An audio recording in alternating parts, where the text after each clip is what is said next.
Это вызывает гордость у нас.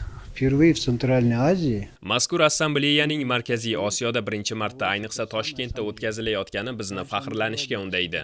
Bu so'nggi vaqtlarda dunyo siyosiy maydonida O'zbekistonning katta obro'-e'tibor qozonayotganidan darak beradi. Buning isboti sifatida yaqindagina Samarqandda o'tgan iqlim o'zgarishi forumi hamda bugungi assambleyani aytishimiz mumkin. Shunisi e'tiborliki, assambleyada prezidentimiz tomonidan juda dolzarb masalalar ko'tarildi. Misol uchun dunyoda kechayotgan nizoli holatlarga doir siyosat masalasini oladigan bo'lsak, prezidentimiz biz nizolarni tinch diplomatik yo'l bilan harbiy aralashuvlarsiz hal etilishi tarafdori ekanimizni ta'kidladilar. Gender tengligi masalasiga ilgari ijtimoiy, siyosiy jihatdan yondashilgan bo'lsa, prezidentimiz bu masalaga iqtisodiy jihatdan ham yondashish taklifini berdi. Xotin-qizlarni davlat siyosatiga jalb qilish yuqori iqtisodiy natijalar berishini ham ta'kidladi.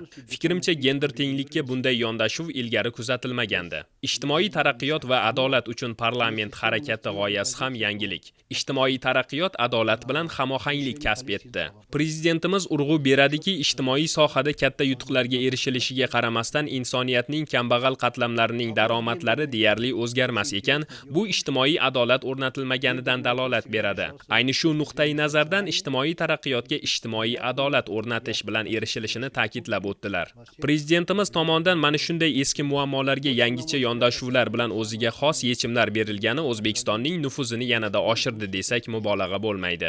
современной политики Узбекистана и повышения его авторитета.